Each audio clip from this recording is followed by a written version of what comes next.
নমস্কার বন্ধুরা, আজকে রুই মাছ আর আলু দিয়ে খুব সুন্দর একটা তরকারি তোমাদেরকে বানিয়ে দেখাবো। এইভাবে বানালে রুই মাছের স্বাদ খুব ভালো হয়, আর তোমরাও চাইলে আমার মতন এইভাবে বানিয়ে দেখতে পারো। একদম ঘরে থাকা অল্প কিছু মশলা দিয়ে ঘরোয়া পদ্ধতিতে খুব সুন্দর দারুণ একটা রেসিপি। এইভাবে বানালে খেতে ভীষণ ভালো লাগে, আর তোমরা চাইলে আলু নাও দিতে পারো। তাহলে চলো কথা না বলে ঝটপট রেসিপিটা শুরু করা যাক। দেখো বন্ধুরা, আজকের এই রুই মাছটা একদমই টাটকা, আর এরকম টাটকা মাছ পেতে হলে কিন্তু সকাল সকাল বাজারে যেতে হবে। মাছের গায়ের আঁশগুলো পরিষ্কার করে জল পাল্টে পাল্টে 3-4 বার খুব ভালো করে পরিষ্কার করে ধুয়ে নিতে হবে। মাছগুলো ধুয়ে পরিষ্কার করে নিয়েছি, এবারে মাছের গায়ে লবণ হলুদ মাখিয়ে নেব। তোমরা চাইলে রুই মাছের বদলে কাতলা মাছও নিতে পারো, তাতেও কিন্তু খুব ভালো স্বাদ হয়। মাছের গায়ে লবণ হলুদ মাখিয়ে 5 মিনিটের জন্য আমি রেখে দিলাম। আর এদিকে মাছের জন্য মশলাটা বেটে নিব। দিয়ে দিচ্ছি 4-5 কোয়া রসুন, এরপরে দিয়ে দিলাম শুকনো লঙ্কা আর আদা, তারপরে 1 চামচ জিরা দিয়ে দিলাম। এবারে অল্প জল দিয়ে ভালো করে আমি মশলাটা বেটে নিব। এইভাবে শিলে মশলা বেটে মাছ রান্না করলে মাছের স্বাদ কিন্তু দ্বিগুণ হয়ে যায়। আমি মশলাটা বাটতে থাকি, আর তোমরা এখন কমেন্ট করে জানিয়ে যেও যে তোমরা কে কোথা থেকে আমার এই রেসিপিটা দেখছো। আর তোমাদের সাথে কথা বলতে বলতে আমার মশলা বাটা হয়ে গেছে। এখন আমি একটা প্লেটের মধ্যে মশলাটা তুলে নিচ্ছি। এবার আমি একটা পেঁয়াজ আর একটা টমেটোকেও গ্রেট করে নিব। এখানে আমি পেঁয়াজ আর টমেটোটা কিন্তু শিলে বাটা করছি না, শুধুমাত্র গ্রেট করে নিলাম। টমেটো আর পেঁয়াজটা গ্রেট করা হয়ে গেলে আমি একটা প্লেটের মধ্যে তুলে নিলাম। এবারে রান্নাটা করার জন্য আমি উনানের কাছে চলে এসেছি, আর উনানে একটা কড়াই বসিয়ে দিয়েছি। কড়াইটা খুব ভালো করে গরম হয়ে গেলে আমি এর মধ্যে দিয়ে দিলাম কিছুটা পরিমাণে সরষের তেল। বেশ কিছুটা সরষের তেল আমি দিয়েছি। তেল দিয়ে তেলটাকেও একদম ধোয়া ওঠা গরম করে নিয়েছি। এরপর এক এক করে মাছের পিসগুলোকে তেলের মধ্যে দিয়ে দিচ্ছি। কড়াইটাকে প্রথমে খুব ভালো করে গরম করে নিতে হবে, তারপরে তেল দিয়ে তেলটাকেও কিন্তু খুব ভালো করে গরম করে নিতে হবে। তা না হলে কিন্তু মাছগুলো কড়াইতে দিলেই আটকে যাবে। মাছগুলো এখন আমি ভালো করে এক পিঠ লাল করে ভেজে নিয়েছি। এরপর আমি উল্টো দিয়ে অপর পাশটাও ভালো করে ভেজে নিব।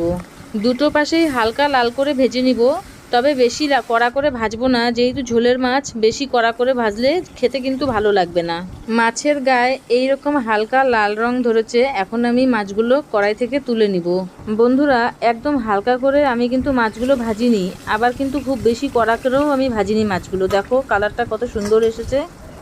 এখন আমি মাছগুলো এক এক করে থালার মধ্যে তুলে নিচ্ছি। মাছগুলো তুলে নেওয়ার পরে এখন আমি মাছের মাথা আর লেজটাকেও ভালো করে ভেজে নিব। আর মাছ ভাজার সময় বেশি করে তেল দিয়ে মাছ ভাজলে যে তেলটা বেঁচে যায়, সেই তেলেই মাছের ঝোলটা করলে মাছের ঝোলটা খেতে কিন্তু খুব ভালো লাগে। তোমাদের সাথে কথা বলতে বলতে আমার মাছের মাথা আর লেজটাও ভাজা হয়ে গেছে। এখন আমি এক এক করে তুলে নিচ্ছি। তো দেখো, মাছ ভাজার পরে এতটা তেল রয়ে গেছে। এখন এই তেলের মধ্যে আমি দিয়ে দিলাম লম্বা লম্বা করে কেটে রাখা আলু। এখন আলুগুলোকে ভালো করে লাল লাল করে ভেজে নিতে হবে। আলুগুলো ভাজার সময় লক্ষ্য রাখতে হবে যে আলুগুলো যেন 50% সেদ্ধ হয়ে যায়। আলুগুলোকে মাছের ঝোলে দেওয়ার আগে ভালো করে ভেজে নিলে আলুগুলো মাছের ঝোলে দেওয়ার পরে ঘেটে যাবে না, একদম গোটা গোটা থাকবে। এবারে আমি আলুগুলোকে হালকা ভেজে একটা পাত্রে তুলে নিলাম। এবারে আলুগুলোকে সরিয়ে রেখে ওই তেলের মধ্যেই আমি আরেকটু তেল দিয়ে দিলাম। এবার তেলটা ভালো করে গরম করে নিয়ে তাতে দিয়ে দিলাম কিছুটা পরিমাণে জিরা ফোড়ন। এরপর জিরাটা ভাজা হয়ে গেলে দিয়ে দিলাম গ্রেট করে রাখা টমেটো আর পেঁয়াজ। এবারে টমেটো আর পেঁয়াজটাকে খুব ভালো করে ভাজা করে নিতে হবে।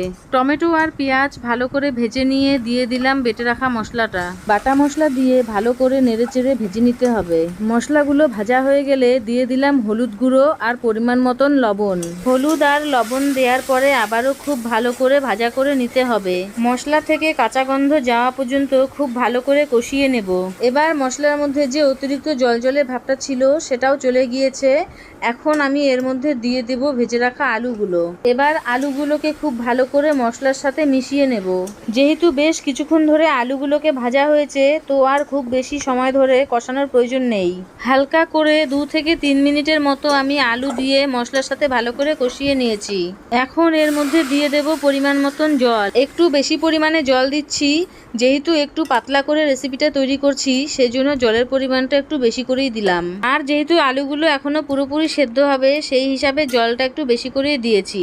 ঝোল ফুটে এসেছে, এখন ঢাকা দিয়ে কিছুক্ষণ রান্না করব। কিছুক্ষণ ঢাকা দিয়ে রান্না হয়ে গেলে ঢাকাটা এখন খুলে নিলাম।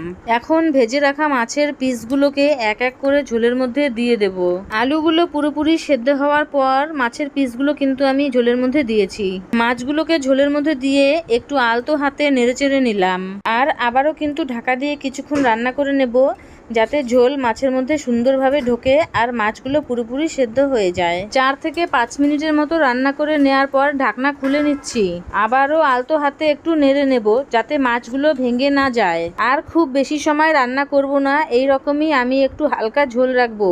আর এই মাছের ঝোলে আমি কিন্তু কোনো গরম মশলা বা ধনেপাতা দেইনি, তোমরা চাইলে দিতেই পারো। মাছের ঝোলটা রান্না করা হয়ে গেছে, এখন আমি একটা পাত্রে নামিয়ে নিচ্ছি। দেখো ঝোলটা দেখতে কতটা লোভনীয় লাগছে আর খেতেও কিন্তু ভীষণ ভালো লাগে। আমি কিন্তু সম্পূর্ণ ঘরোয়াভাবেই এই মাছের ঝোলটা রান্না করেছি, তোমরাও চাইলে আমার মতন এইভাবে রান্না করে দেখতে পারো। গরম ভাতে এই রকম মাছের ঝোল থাকলে আর অন্য কিছু লাগবে না। রেসিপিটা তোমাদের কেমন লাগলো অবশ্যই কমেন্টে জানিয়ে যেও। তাহলে আজ এখানেই শেষ করছি, আবার দেখা হবে পরবর্তী রেসিপিতে।